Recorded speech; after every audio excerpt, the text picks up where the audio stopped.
Hey, it's Tom. With the earnings call just a few short days away now, I wanted to give a quick take on what I think the most important question that Tesla needs to answer is. So this Wednesday at 10:30 PM UK time, Tesla will go through a brief presentation on follow-up with usually 5 or 6 questions that get voted for on the Say platform. Let's have a look at the top 6 or 7 and I'll give you a rundown what I believe are the most important and ultimately the most important one that I want them to answer and I'll be listening to closely.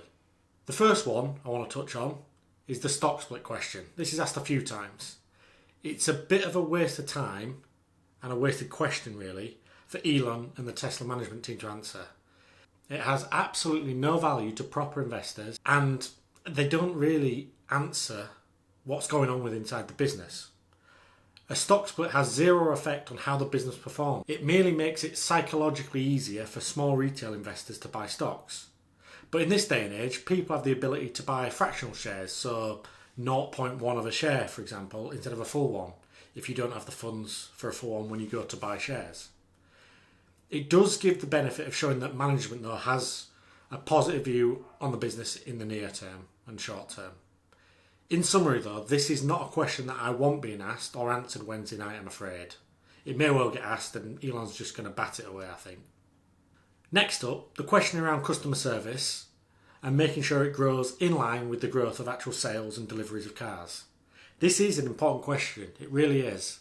As what you don't want to do is sell loads of vehicles but not be able to support the customers in aftercare and services when required. It would ultimately taint the brand that Tesla is trying to build up and could end up causing problems in the medium term. With the potential that Cybertruck is being pushed back to 2023, the next question asking what's the biggest obstacles beside batteries is good for those that have already reserved ones as they want to know where they are and they're not seeing any progress on their orders at the moment. But once again, for me this isn't as important as other questions are and that should be getting asked. It would be good to get a good, decent answer to put the rumours to bed that are flying around at the moment though. The final question I'll talk about before the one which is the most important for Tesla to answer, and that is, asking if the 2 new Giga Factories that are coming online this year, will we see 100% growth in 2022 from last year? And I think this might be a bit of a wasted question as I can only really see Tesla reiterating the 50% growth for the next few years to make sure they manage expectations and they don't cause shockwaves. Also, Tesla don't know what challenges they may encounter over the next few years. For example, more chip shortages, battery production problems, and other problems that we just can't foresee yet.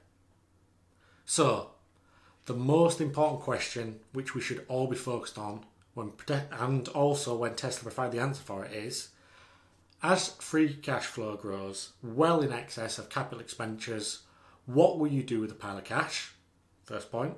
Accelerate gigafactories, accelerate battery production, finance your own fleet of robotaxi and grid storage, something else? How are you thinking about this? This is not just a fully loaded and multi-level question. For me, it's the utopia of a question that will either fill us investors with confidence about how Tesla will spend the excess cash that they're producing currently, but it also really helps us understand what Tesla is going to be focusing on over the next 1 to 2 years. What is the main priority for them? I don't want to be hearing share buybacks or dividends. That would make me think that they're running out of growth ideas, and it'd actually worry me. I want to be hearing more detailed plans on the next phase of the business, how they plan on making use of FSD, AI, how they plan on extending their battery production capability, as that is the main thing for me. They're a battery company, not a car company. Short term they're a car company because that's the main focus, but overall as it plays out, the battery is the important thing. I am excited for this call on Wednesday and what Tesla will first off deliver in terms of quarterly numbers, but I'm more excited and waiting to listen closely to the answer to that question that I've just mentioned just now. I hope you've enjoyed this relatively short video. If you do, like the video and subscribe to my channel. But until next time, stay safe.